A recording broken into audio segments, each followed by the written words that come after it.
Hi, everybody.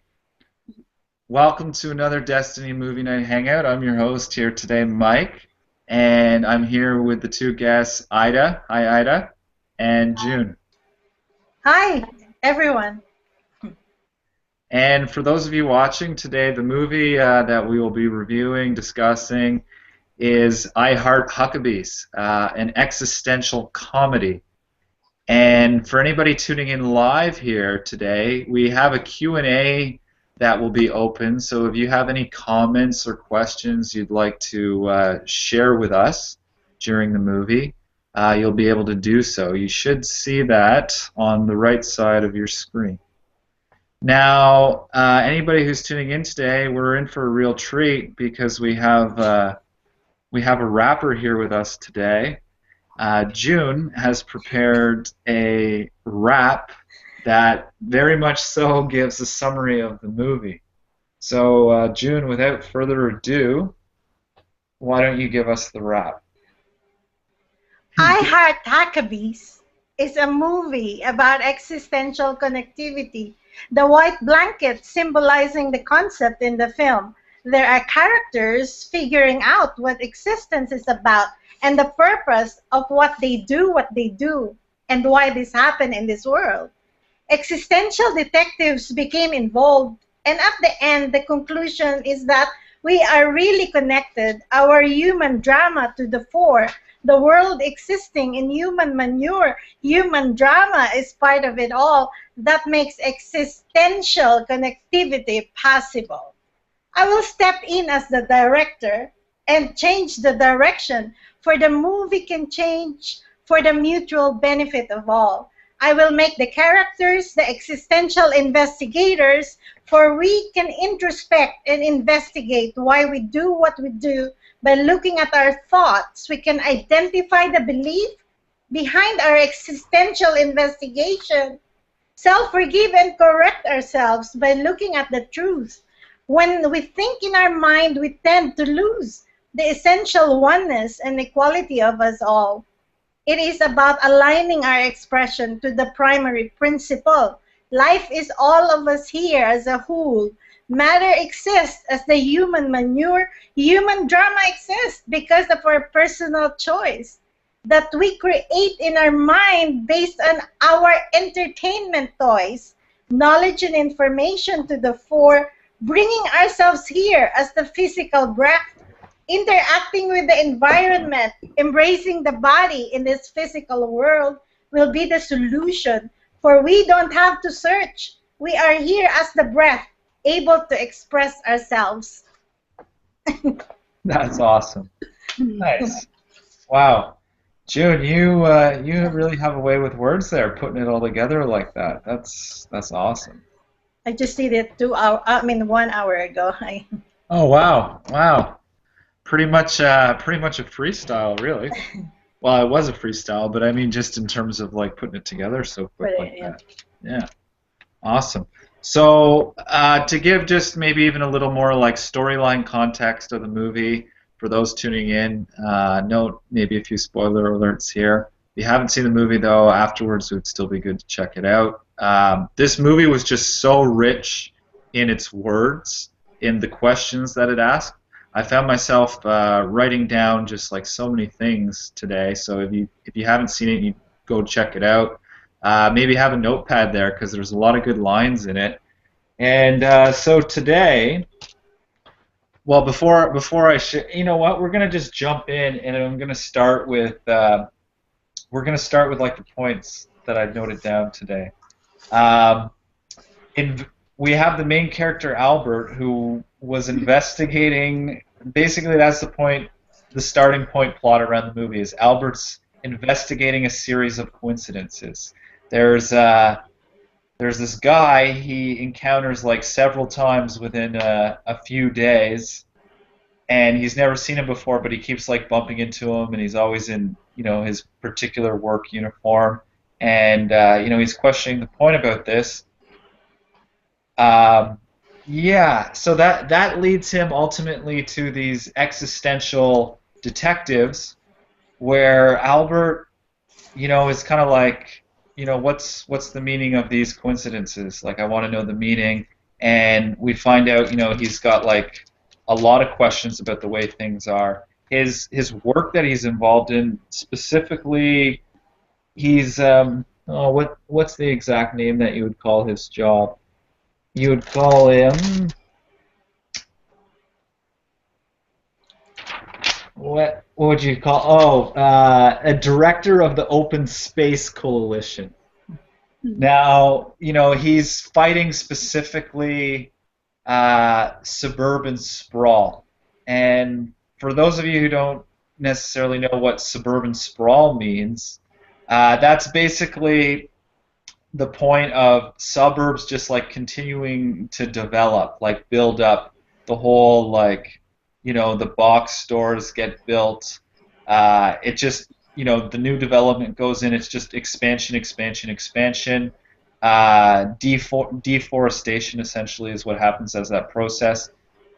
And Albert specifically, like we see early in the beginning, he's just trying to like create some space, like in these environments where so much so they're like tearing everything down to put concrete over it all, create or leave some of the natural environment like intact so it can be part of the community, because so much so with the expansion of things here in this world, we're seeing like at least in where I'm from and in a lot of places in North America. I can't speak for the rest of the world because I haven't traveled it extensively, but at least in the wealthy places, it's all the square footage is being accounted for so much so, and things are being built on it, and there's less and less green space.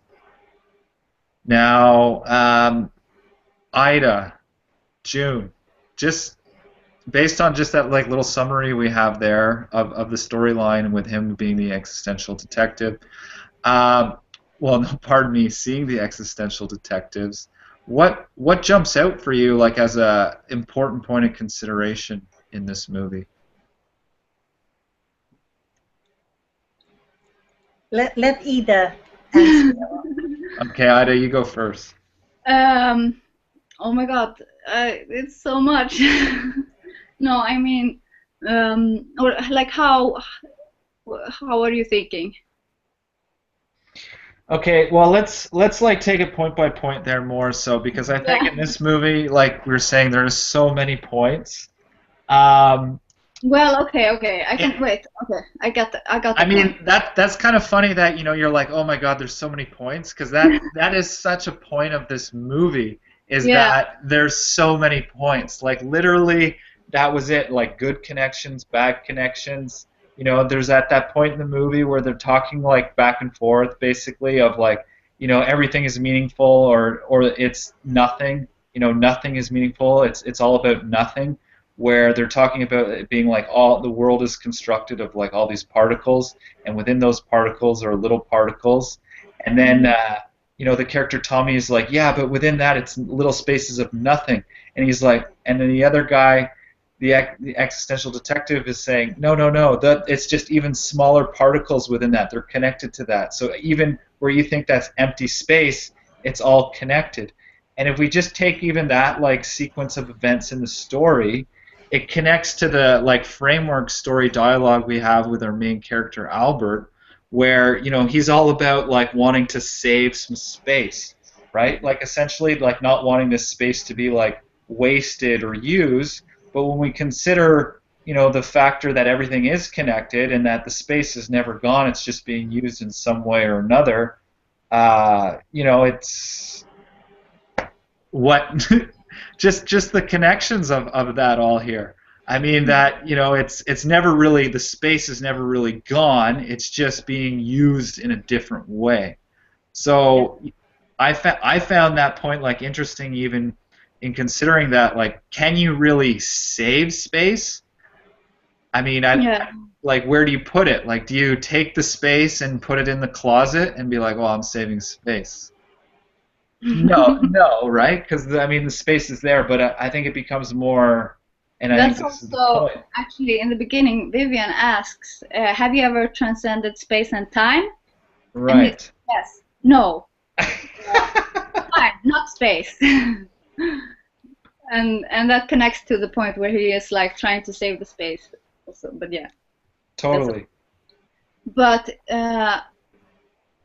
so like I saw this movie first before I started process, Okay. and like so like I was kind of, you could say, like is in this place, you know, trying to figure everything out and like wanting to understand everything, and then I saw this movie and I was like, oh my God, yes, like okay, now I'm starting to get somewhere, you know. And then I started to process, and I think this movie basically what it's showing is just basically a lot of that, you know, just starting process. And like because I can relate so much to the people in the movie within my journey in like all these questions, you know, and trying to understand everything and trying to understand myself and the system and everything. Now, would you say this movie was like a pivotal point for you, like in your life, in terms of kind of like opening up a lot of wow moments for yourself? Because I mean, it asks a lot of questions within it and kind of gives a lot of consideration. Like yes and no, because I had already asked a lot of those questions, but I Okay. thought it was just so cool to see a movie that was asking these questions, because I haven't seen like a movie that does it this good, at least like this movie does. Yeah, I totally relate. Yeah, Um, and it kind of got me more rolling within it, you know. Uh, so I would watch it again and again, you know, there in the beginning, you know.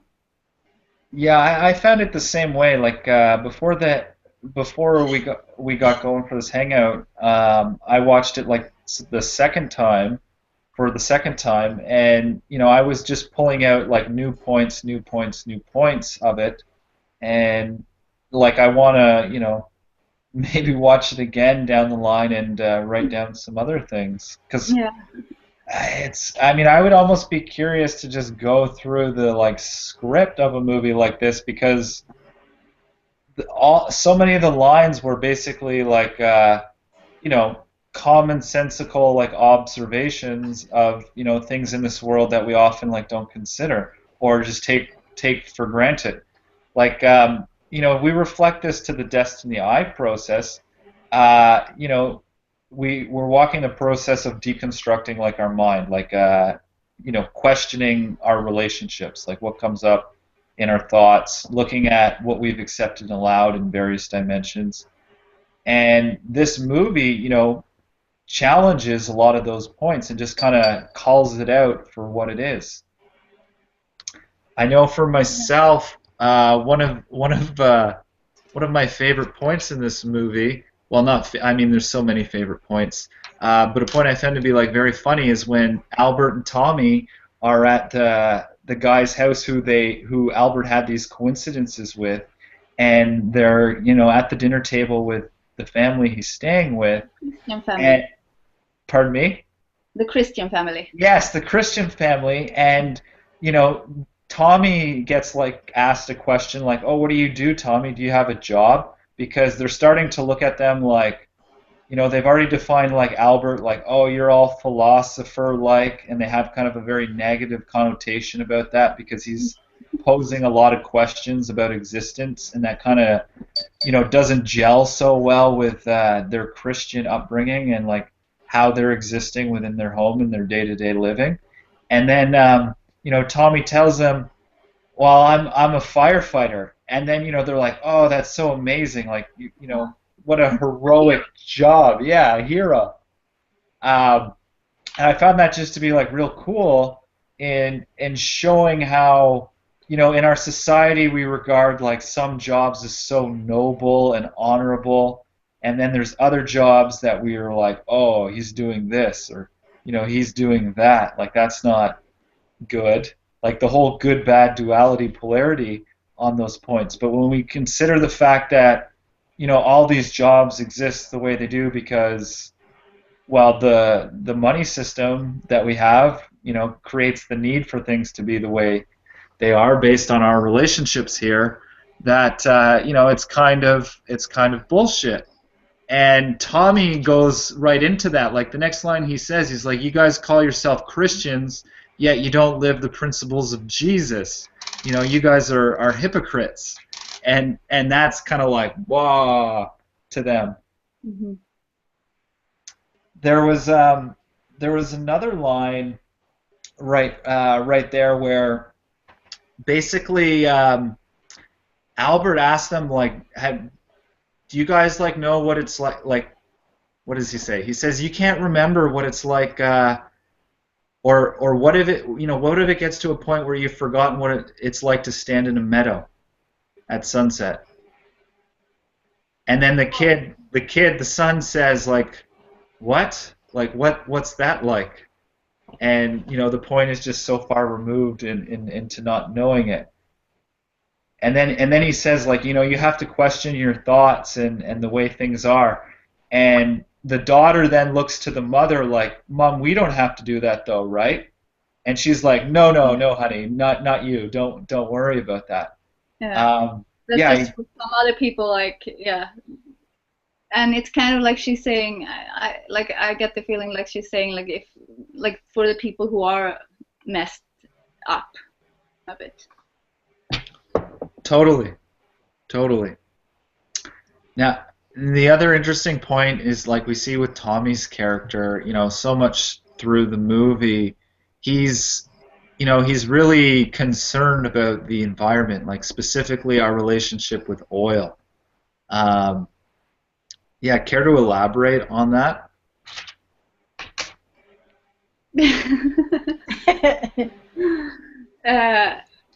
Yeah, like, that's like not necessarily what I think about when I think about him. I see him as like, I mean, yes, he's thinking about that, and he's like kind of going, being a bit like negative and stressed out about all this fuck thing within the world. Yeah.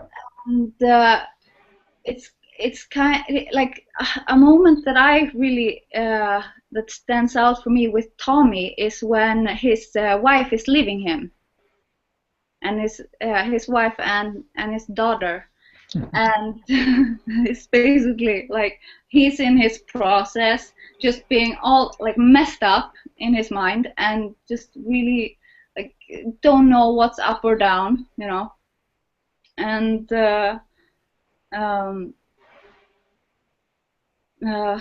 Can you relate that to your own individual process, like here in this world? Like, was there a yeah, time? definitely. With both of them, with Albert and him, and with Dawn and Brad, and I mean, I just think this is like a process movie. Basically, it's like I can relate to like all these how they get a bit, crazy, in a sense, they kind of lose touch because now all is like kind of deconstructed. So they have to place everything again, kind of. Totally. Yeah, I totally agree with you. The movie really goes into the whole, okay, this is who, this is who I am, or what I've accepted and allowed, and then you see kind of each character go crazy within that, Yeah. like as like like the polarity friction of like this way, that way, yes, no, I don't know, up, down, left, right, and not really, well, being very challenged in expressing that, or like, kind of having some semblance of sanity within that, where they all kind of, are very like high strung, high stress at different points. It's just, going into this environment, and then it's just like, boom, trigger, like reaction, as the little thing triggers this, little thing triggers that. I know for myself, I experienced like a lot of those points quite extensively, where it was once, I started asking like a lot of questions about the way things work in this world and the relationships that we accept and allow. And, I hadn't totally taken responsibility for myself.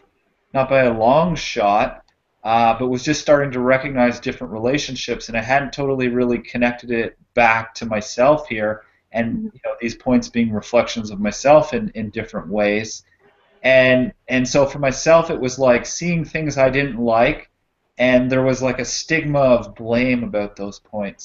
So when somebody would talk about you know like a big corporation, that would trigger me to be like, oh, this is bullshit, da da da da, or like, how can you support this, Like that. him and the oil. Yeah, yeah, like Tommy with like the oil point, because he would relate everything back to that core point, the oil, like, don't you know it's all connected to this, that, because that was like his main fixation, Yeah. fascination, and Hmm. so every, of his trigger, he could in his mind make sense to like trace it to there, and it would consume him so much so.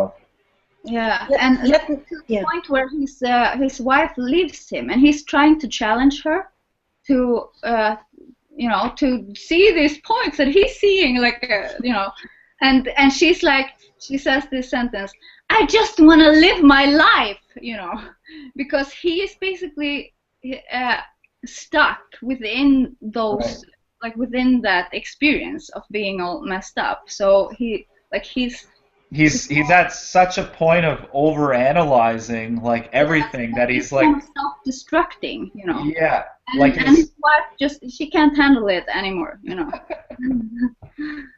So mean, I guess I want to say something about this point because this happened in my life when I was driven by answering the existential questions, and I yes. was driven to a point where uh, I did not I did not really care if my ex-husband and I separated, the nor I will leave my kids. It was something that is driving me to a point where I really need to answer this, and I don't care about anything else. And that's where Tommy was. yeah, The wife is leaving the child, but he doesn't care about any of those. What he cares about is that they understand him and that he will be able to give justice to this petroleum situation. But yeah, yeah, what I see that is lacking here is balance. yeah, And knowing that we are the breath that is here, we live our life moment by moment, as Ida said. And of course, it is balancing our spiritual process, or getting to know ourselves processes, and adjusting to the survival point in our lives. Because as you can see, this world is about survival right now. And of course, we need a system that is better than this one. And so as we travel and journey through life, we balance out all this. And I didn't realize that we really can. So yeah, that, yeah, I want to correct that in my life. yeah. That's the same for me. Like, uh, and I see all the characters in the ones who hired the detectives, that their like illusion of a life comes crashing down, because they're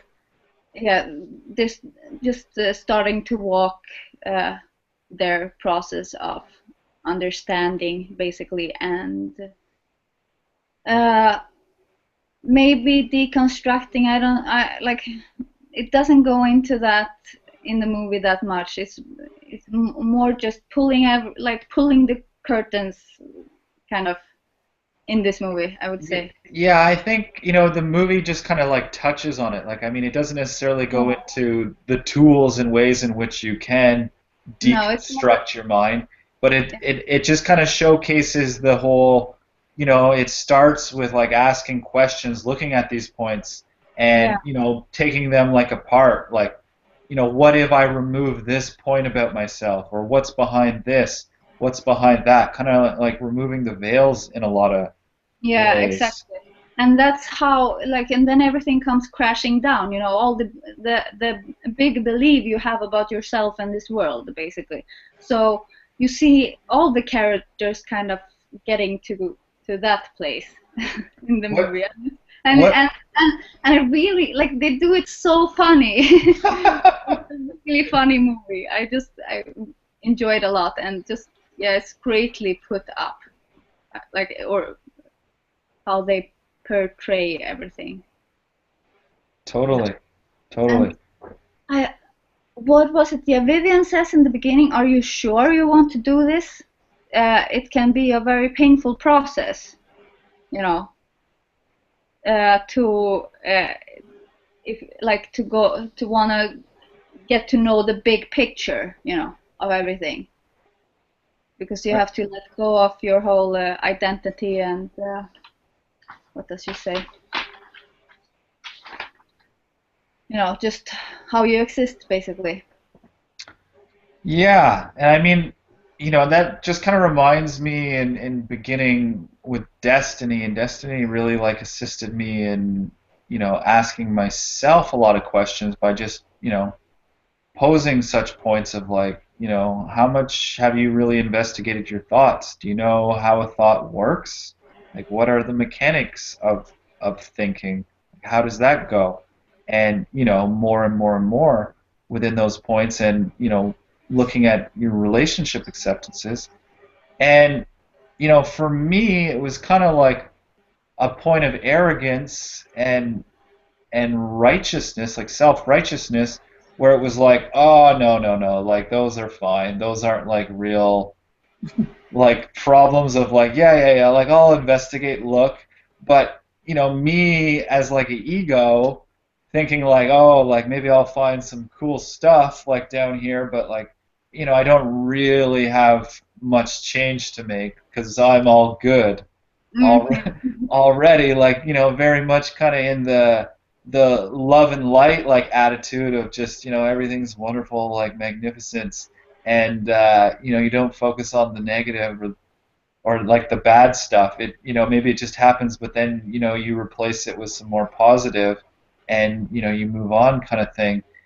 And so yeah, and definitely in my process, I definitely went through a number of experiences of flip-flopping, kind of like the characters do, back and forth of like, because so often in seeing, like, let's say a point or questioning a point, I would assume, and I made an ass of myself so many times by thinking the solution to the problem I'm seeing within myself is how I'm like accepting things is to just do the opposite, and then not realizing like that, that was like equally as fucked. And so then Yeah. I would, make like a mockery of myself in so many different ways, or in so many different relationships.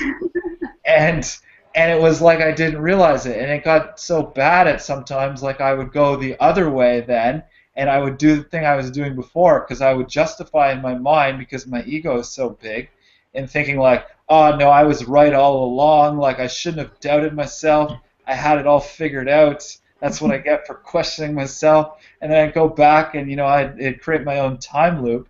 And I mean, so many relationships that I had to play that back and forth game until I really took my self forgiveness, like self investigation, seriously, and was willing to like face, both sides of the coin, if you will. Yeah. Yeah, for me it has also been like uh, I have resisted a lot going into the opposite, and try like I'm trying like, so maybe I'm in one polarity, and then I'm trying so much to be like not be in any of them. Right.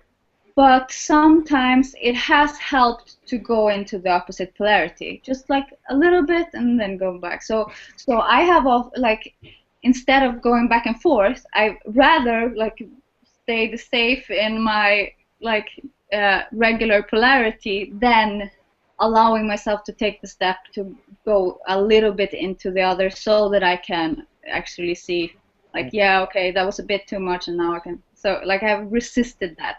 What I found so funny about that is that Can be I I supportive. mean I mean maybe it's the same for you, or maybe it's different. I'm curious to hear. But for myself anyways, like I never really consciously was like, okay, I'm going into the opposite polarity of how I'm behaving now, and so I'm going to just experience myself in this energy polarity friction conflict.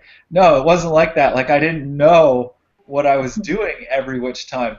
Like that's the funny thing is that sometimes I think, and going into maybe that point of like overanalyzing things sometimes is that you don't realize like well, it was a mistake. Like just to even face the point that I was wrong because my ego would get in the way sometimes of still trying to like warp my perception from like a sense of being right that I'd make sense of like how this was right or not and it would only be like once I actually took the time to look self honesty as that point what the fuck am I doing? How am I behaving? Like really question that. What's going on like deep down within me? What's there? Like is there something like I'm upset about? Am I sad about? Am I avoiding to look at that? Yeah. Uh, or the other way, like am I on am I on a high about something? But I see here's the thing that I came to realize with about all of that. Even if you're on a high, it's rooted on the low. It's rooted Yeah. on like some bad shit that's in there that you're not facing looking at. So, you're feeling like all like happy, lovey-dovey, maybe like and it's not like a grounded like I'm expressing myself this point in this moment kind of thing but it's unstable and you find yourself like bouncing back and forth and you're always like seeking for the next high, that's because there's some like underlying shit there that is really shaping this like bouncing back and forth because we're always running from, at least I found that, from our negative shit or the shit that we define as so negative. Yeah. Like I don't know anybody who says I'm expressing my depression today. Like I'm just gonna focus on being upset or sad. It's kind of like, yeah, Yeah. that shit is sad, but we're always trying to get away from it, and Yeah. and so much ironically so. Go figure that we have the relationships we have as like this whole world where we don't want to like you know, sulk for a moment within the point that's like bullshit or like just so bad and really ground ourselves within like, yes, this is sad. Like this is a sad point for me. But okay, I see it, I recognize it within me. It doesn't consume me because, I realize the point for what it is. Yeah. And that's I want to go back to when you were talking about being aware within that moment of going into the polarity or not, Right? For me it is always no, always not always, definitely not always, but sometimes it has been like that I am aware of the pattern I am stuck within, and I'm aware of being afraid of going out of it, but I Right. have these moments where I uh, want to go like where like my body kind of wants to express in that polarity way, but I Yeah. hold myself back because I'm aware of it, like I'm like, oh, I just wanna scream here, but then I don't because no, it's not right, because the other polarity is like, yeah, no, nice and so then I don't do it even though like I like uh Have an itch to scratch, but you're yeah, like, exactly. ah. So I'm aware of it, and at some like moments, it has assisted me to give into that just for a moment, just for that Right. moment, and then I can kind of uh, start to sort the thing out. Right. I totally relate to that because it's like seeing where okay, it's kind of like getting locked in your own moral compass at times of like right wrong like what do I do? This is how I feel, but why? Or maybe I shouldn't feel like this, or I don't like that I feel like this, and then It's like, do I stop myself from doing this, or do I just do this?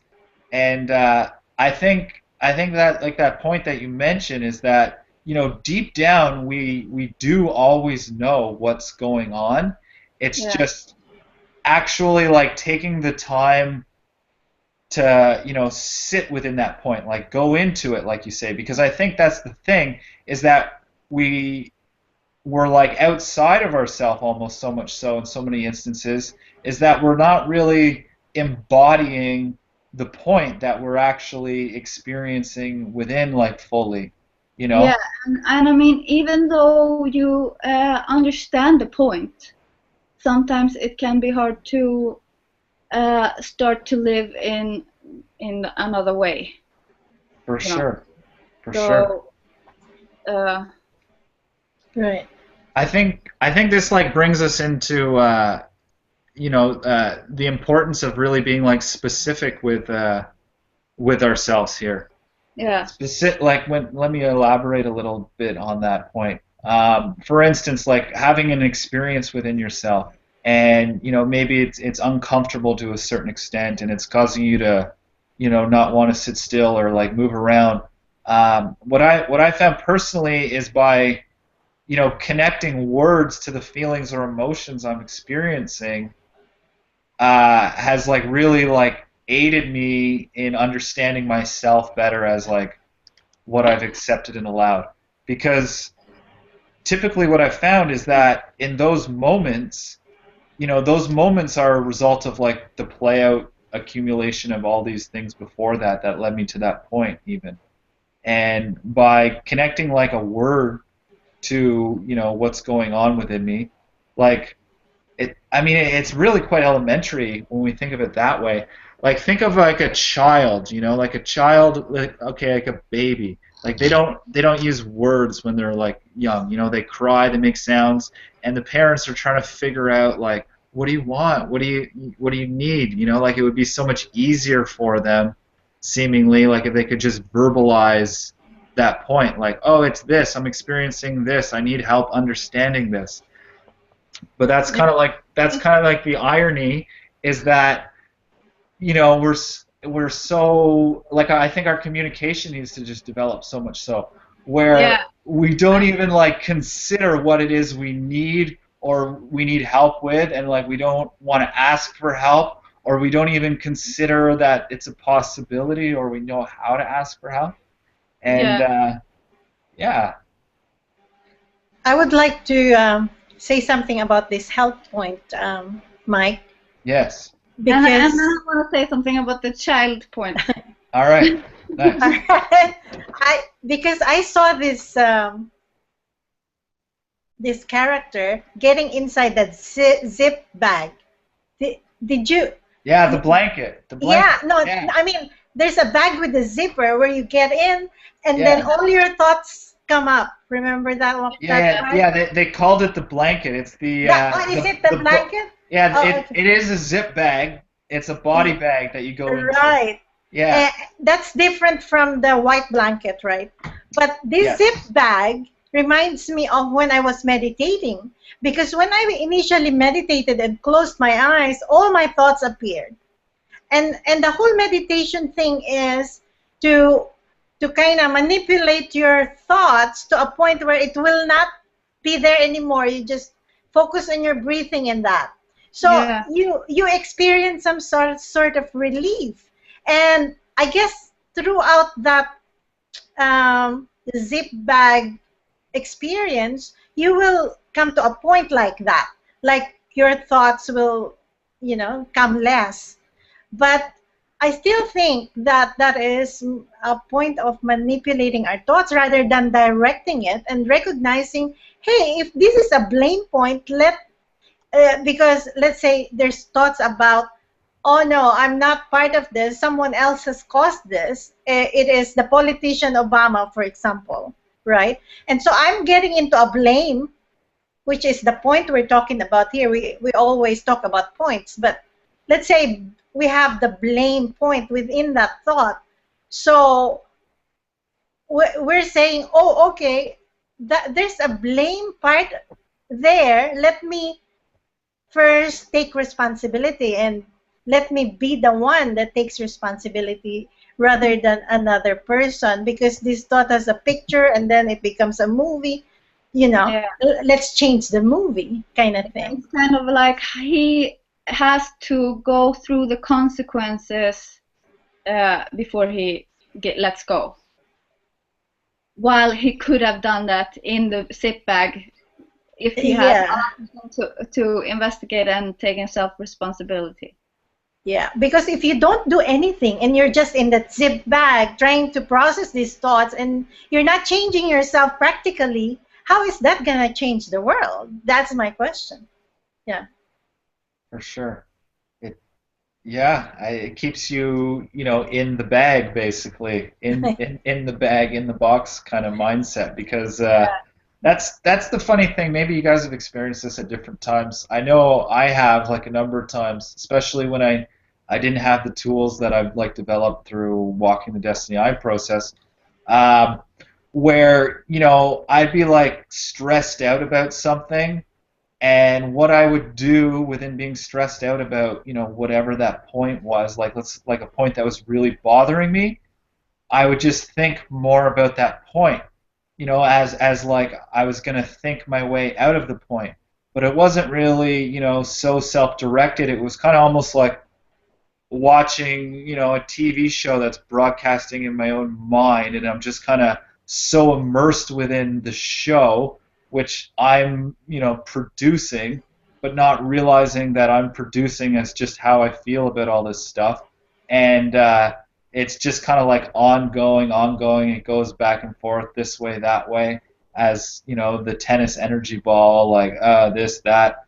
And then maybe for like a little bit, I finally get like a real high, like a seemingly relief. It's all good, and then it's back into that, and then it's almost like we forget about that stuff, which reminds me of the point in the movie where they showcase on that point of childhood traumas, like and how particular events in our childhood that we don't really verbalize with our parents and make sense of shapes our character as we age and develop. And for Albert in the movie, it was about the relationship with his cat who died. Like he comes home, mom's like, cat's dead.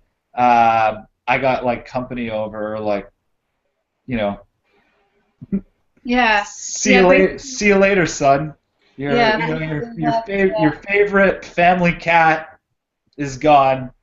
Sorry. Yeah. And you focus on blaming the mom rather than you seeing, I'm blaming my mom here. Let me take responsibility and change this emotion to something else Yeah. that will I mean, support. he wasn't even aware of that he was It was blaming his blaming. mom. Right. Totally. And the point also that Katerina made there was basically to show him that he is an orphan. So she basically is blaming the mom, but then to show, like, orphan, I mean in his own home because his parents are not taking care of him. Yeah, neglected. But then the main and then what that creates is basically betrayal. How he then goes on within his life betraying himself, just being really good at lying to himself. So that was like the main point with that, basically, how he just has compromised himself in his life by just learning to betray himself. Right. It's interesting because like the amount of defense systems we have within like our own mind as how to self-sabotage ourselves is quite interesting, really. That we don't even notice it in so many instances. It happens so quick that it takes I guess what's a good way to say it? It takes a real courage, if you will, to look at what scares you, because that's like the whole contradiction, if you will, is that it scares you, so you don't want to look at it, or it's uncomfortable, so you don't want to go there. But that very point is the point that will help you along the way. Yeah. Because it's these points that we don't like, but they're the very points that are the keys to unlocking our potential and our expression, kind of freeing ourselves from our own indebtedness. Things like that. Yeah, and I can relate to Albert in that moment where he's there up in the apartment with his parents and Katerina. And like at first he's like, we don't need to go there, like just leave it, you know. But then as Katerina is pushing the point, like just look at this, see what I'm saying, you know. And he gets this aha moment and just, oh, okay, and is able to kind of let go, even though I do see, like I do, like I'm not sure if he, like, in a way it feels like they are blaming the mom, but still it's like this process point where you kind of get to a point of, I see, okay, I realize, I understand this, and like, yeah, I'm really hurt, and okay, now I need to let go, like, of all of it. I find that so funny. I find that so funny about the blame, because it's just, I mean, think about learning like any skill, for example, okay? Like you're trying to like do something, like let's say it's like a physical activity, and you know, in the beginning you really suck at it. Like you're just not good. Like you're bad. Like terrible, because you haven't integrated the skills, like the points, the different mechanics that are involved in you know, doing that point well, is like basically somebody who's like synthesized the various motions that have to come together to move as that point expression. So you know, you suck at it, and that like sucking at that point is, you know, you could say it's kind of lame in a lot of ways. How were you, you know, how were you moving within that point? Well, it was kind of lame, you know, like I didn't really get it. And that so much so is like our, you know, behavior and communication about so many things, because we don't fully see the point, and because we're not like fully seeing the point, you know, we're lame in our interactions about it because we go into the blame. So we like embody that lameness as the blame nest. It's like sitting in our nest of the blame, because it's just not there yet. And I mean, the funny thing about that to me is that ultimately, you know, lame. Like, what is lame? I mean, I think that's like a good question in and of itself. I know for myself that just comes up here in the Hangout as a word for myself to investigate more, because, you know, I've associated some negative connotations to that. Like, you don't want to be lame, you know, like that's bad. You know, that's you want to avoid that, because that's, you know, that's fucking lame, like not cool. But you know, if you look at cool as an understanding, as something you get, and you know, the point being lame is just a recognition that you don't have that point understood yet. It's like a point in process. It's like part of the learning process, and it's funny because for myself especially, that's been like a finger point where, you know, you disregard others here, like lack that compassion for them, because they're being lame, you know, and then there you go into the blame, and Yeah. it's hilarious. And yeah, wait, I have to find then funny, because okay, Brad, now no, Albert, he's Yeah. sitting within a lot of blame. Oh Like, yeah. he's very negative, and he's also blaming Brad a lot. I have to find the sentence. Wait. Yeah, that reminds me, just you saying that, like early on in the movie, where they're at like the corporate, or no, they're not the corporate office, they're at the existential detective's place, and there's a bunch of them there, and Tommy creates like a sort of diversion so that Albert can get into his files and see what they've said about him, you know, and then basically one of the guys there is like security breach, and he's into his own files. And what does he say? He says to him, he's like, "You think you know what you're doing, Albert?" And he's like, "This is my investigation now. You haven't even this is my investigation now. Like Yeah. you can't look at these things, you know. But they were the ones who gave him the points to look at. Like that's kind of the great irony about it there of like, we've noticed this and this and this about your behavior. And he's kind of like, okay, stop noticing things. I'm going to take what you've noticed and I'm going to investigate. And then the existential detective there makes at that point, he says, you know, you haven't even begun to dismantle your fear, Yeah. which is pretty huge because, I mean, they don't go into like the nitty gritty details like of the mechanics of those things. Yeah. And But, it's another point where he does like a similar thing. It's where he says like, Bernard, the detective, he says, it will all come back to you and inner connection, you know. right. He's like, within like his back chat and his blame point, you know, I'm going to work on that prick and it is all going to come back to pain and no connection, you know, because he just want to stay stuck there in blaming Brad, you know. Yeah. So the detective is basically saying that he's going to understand the connection to Brad if he doesn't, like if he investigates himself and just lets go of the whole thing. But there's another the point where it's showing also like Albert and his blame. Can I curse? Yeah. Okay. So he's like saying like cocksucker, motherfucking, but like Brad fucker, you know.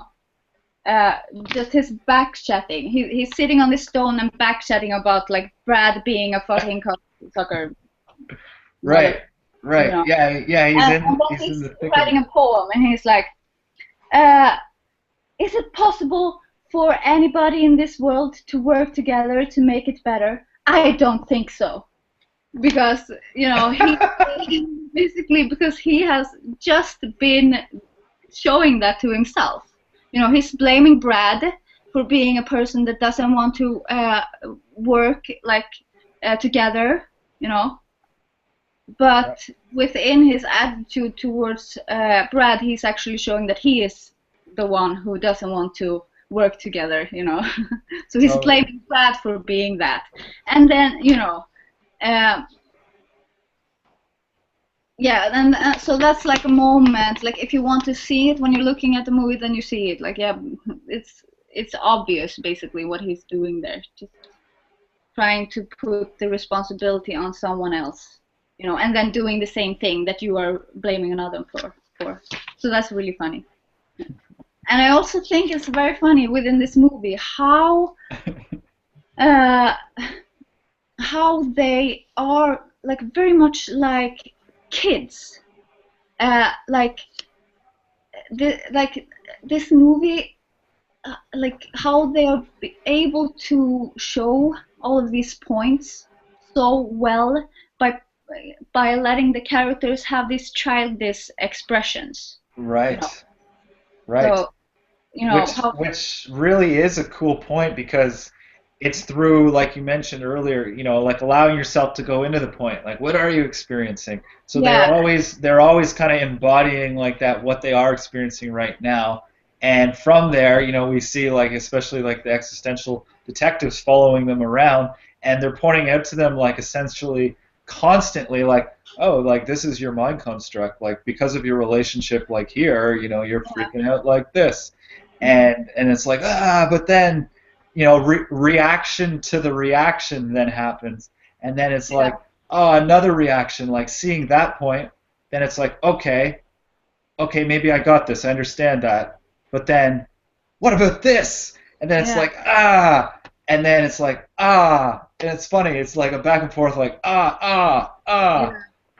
And it's like for the watcher also, like to see, to get all of these questions, like, and trying to open up to like understanding these things, it's it's They funny. do it in a light way, you It's know. It's like it's it's funny. yeah, it's a really funny process. Even though it's like like it's It's tragic, it's it's it's funny.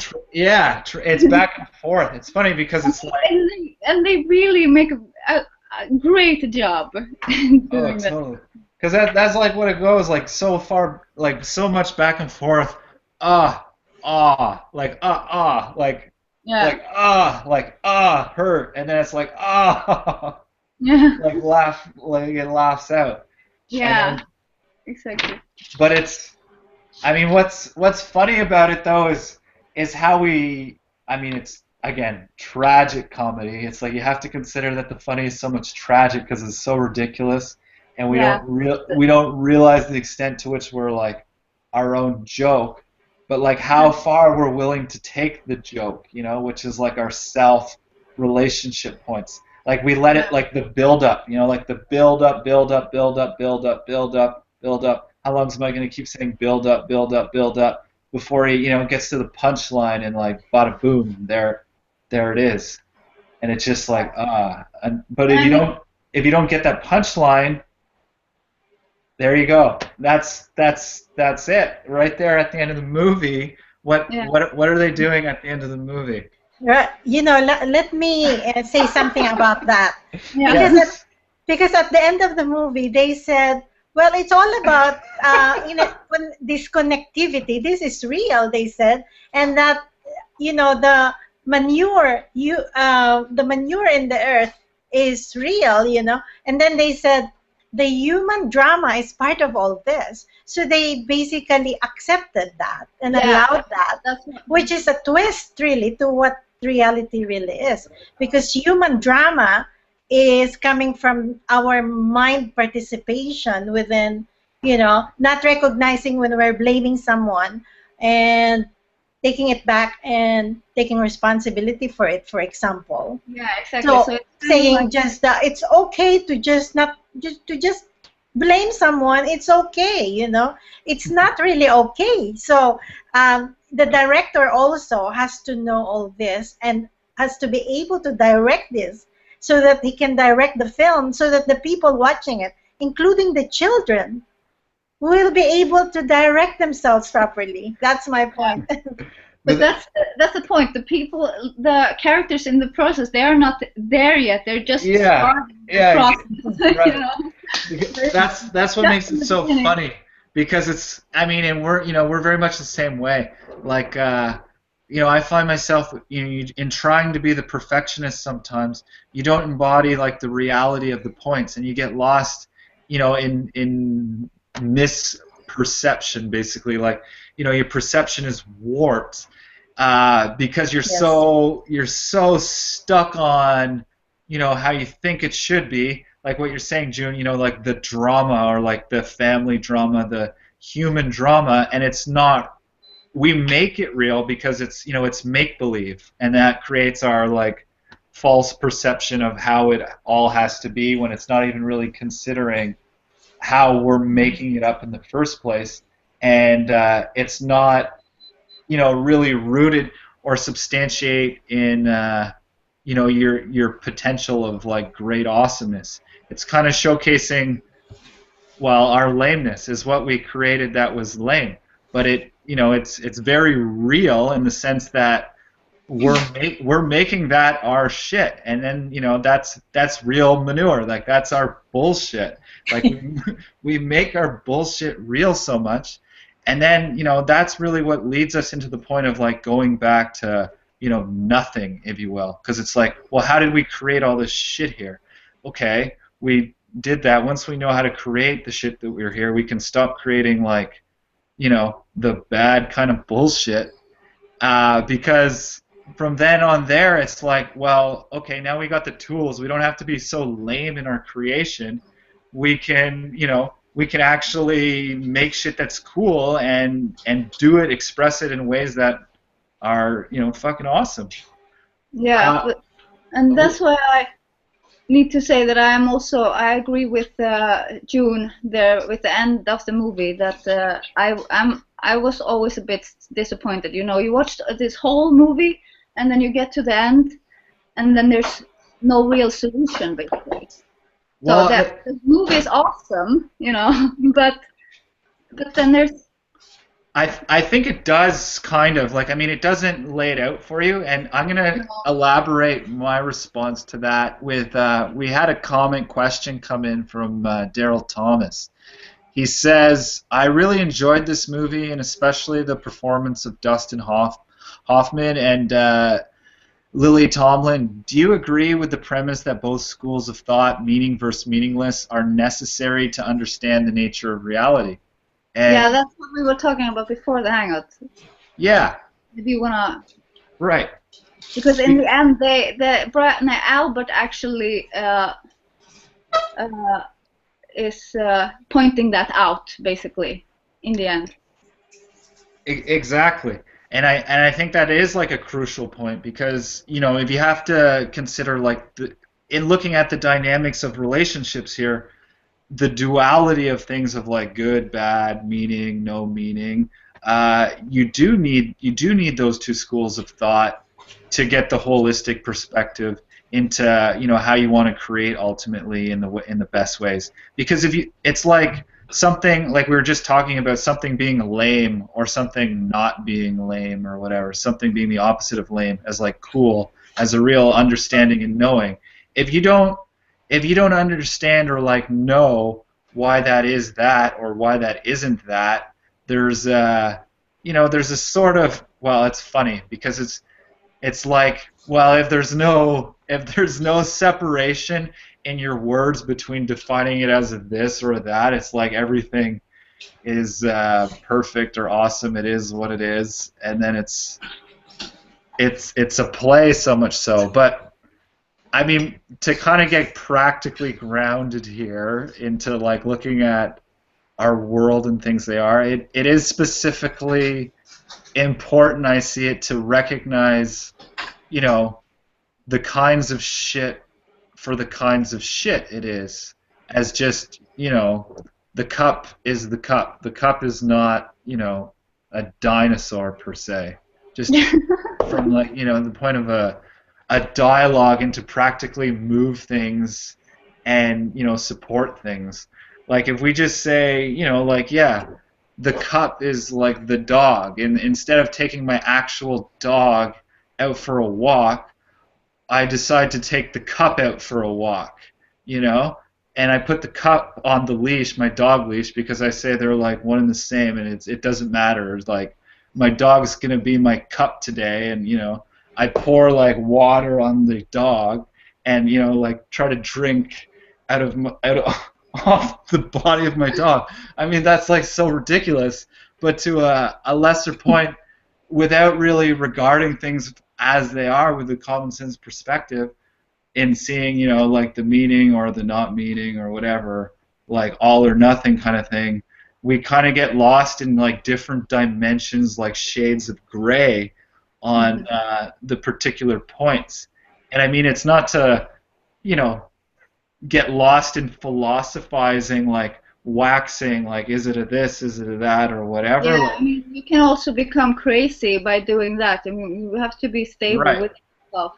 Right. Because if you go like, yeah, you can just develop a mental disorder. Because that's totally it. If you don't have a connection to self, which Yes. is that's the sentence that I wanted to also mention before we end. But Oh, nice. Yes. So, June, any final words? We're like we're so much over our time for the hangout here today. I know. I was thinking, do you realize what time it is by now? Oh But, yeah. Yeah. But I mean, what does it matter? What is the meaning if I don't keep going or I keep going? that's fine. I just thought, we should keep going because we came into so many good points here right at the end. Right. The only thing I wanted to say is that by going inside our mind and thinking and searching what existence means, we actually separate ourselves from reality itself. That is so like stupid. I mean, you're searching for reality. Reality is here right before you. You are that physical breath. Well, what are you searching for? Hey, come back here, you know what I mean? And that's basically what I say. Just look at you as that breath, express yourself with all the other um, physical things here and physical beings and animals and plants, and make use of those connections to actually make what is best for everyone. That's all. Awesome. Um, we have another comment come in from Daryl, and I think he wraps things up for the Hangout here today really well. He says, I see Huckabees as a movie that explores the nature of relationships, energy, and the possibility that nobody or no thing is in charge of reality. So for me, this is a sneaky way of introducing existential themes in an entertaining way. Yeah, yeah, definitely. I Totally, agree. totally. Because it's so much, what it's about is like the charge of it all. And that's kind of where we get lost in like, the maze of things. And, if we're not careful with the charge, we essentially like, shock the shit out of ourselves, electrocute ourselves, and, we're totally fucked, zapped. Yeah, And it's funny because if we look at the charge point from a point of authority, that's how our world is so much like structured with like who's in charge, like who is the king of all the charges, or like how does we look at the play of the words with charge. It goes, you can say, oh, the money charge this, or like that's a debt charge that. Well, that's kind of the same thing, but who gives the commands? And like Daryl says, showcases in his point, is that we all are it. We all are it. Like nobody has ownership over like everything else. It's like it's all shared here together. Like it's all inclusive. And the the meaning, or like the lack of meaning, is so much in our self definition. And I think that's really how we substantiate things effectively as the process here is in creating the kind of self definition that we want to see. It's funny, we look at our televisions today, they're very high definition. The definition is like set specifically, and if we look at our reality, how we want the big picture to be, it's a result of us having these conversations about such things and continuing to look and question, well, the meaning of this or the lack of meaning of that, or what's the point, or why are we doing things this way, or this is kind of lame. How can we do it in a way that's not so lame? And taking accountability, essentially putting each of ourselves in charge, like recognizing our own charges that we've kind of held against ourselves as why shit is the way it is. And I think that's the ultimate self-empowerment point, is in recognizing our responsibility here and removing the charges we've placed against ourselves, which make this a prison planet in so many ways. yeah. And there's where, that question, like, uh, how am I not myself? When Brad is asked by the existential detectives, like, are you yourself? I don't know exactly what they asked, but he's like, how am I not myself? And then they're like, how am I not myself? How am I not myself? How, So basically, because you can't be not yourself, you're always yourself, but What is that, or what is that not? It's funny because in asking that question, how am I not myself? It's like he keeps nodding himself with like in that point, where there's yeah, like the knot about it, like the like the physical knot you tie, because it's just like like do yeah. not compute. But so what I see is like, yeah, okay. For me, it's like because you're always thinking like you have to try and be yourself, stop being someone else. So for me, I saw it like, but how am I not myself? I'm always myself, of course.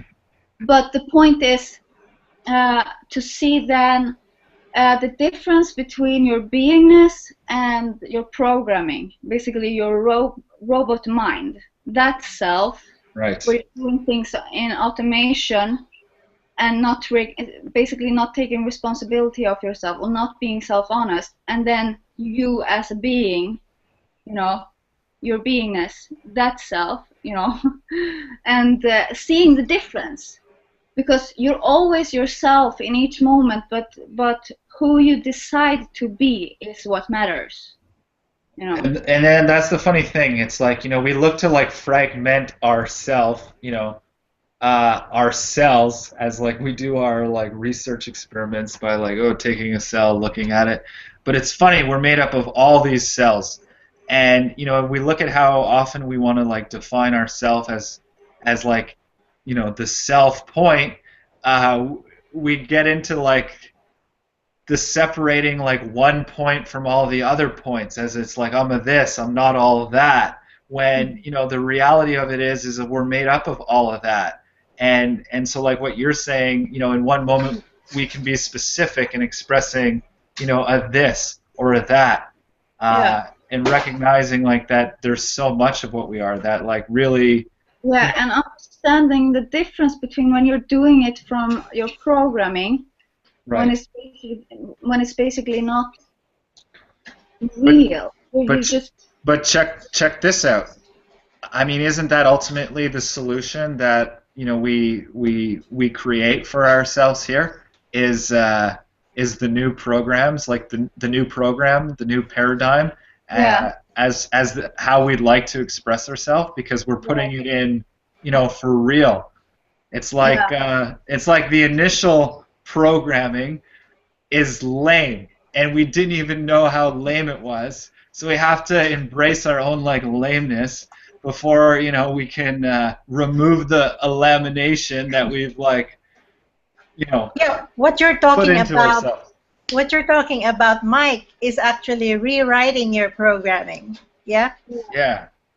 Yeah. But then, but the point to be here in each moment, and basically not having program,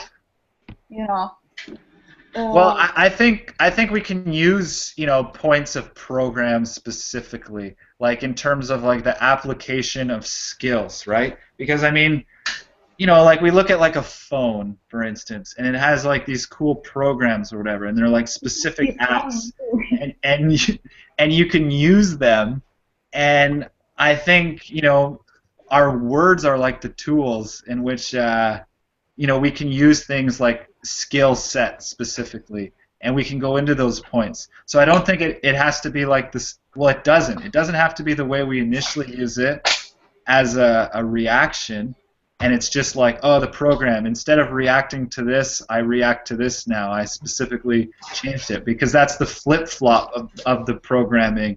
And so like just reprogramming, if you will, from that context. Yeah. But I think as the ink in which like I write my story is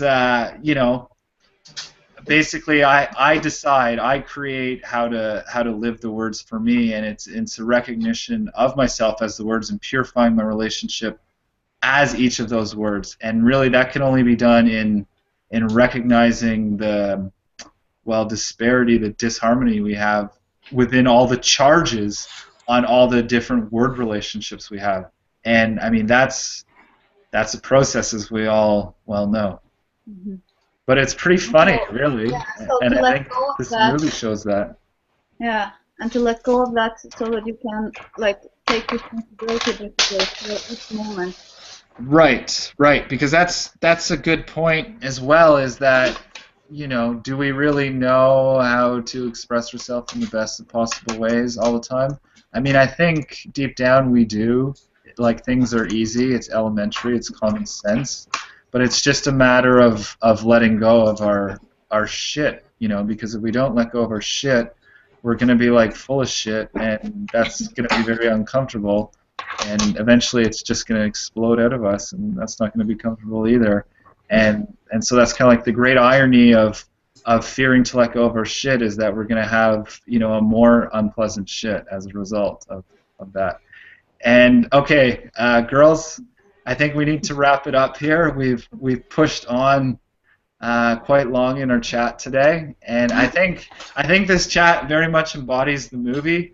here today as existential comedy because I mean I think we got into a little bit joking around, and I think the more we engage one another here, we just have more and more jokes come about as we've really kind of gotten into these questions, and it's an ongoing song and dance so much so, and I think that's what the real play is with our words, is when they can be complementary in nature for each other, and when they're not, we can have a laugh at how uncomplimentary that was, because then that's like seeing the complementary connection that wasn't so complimentary.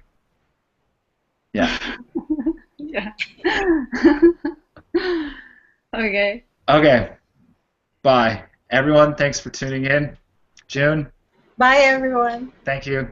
Bye bye. See Thank you. you. Thank you. Oh, hang up. Oh, oops. It's We're still still live. Yes, Woo! we are. Carry on talking.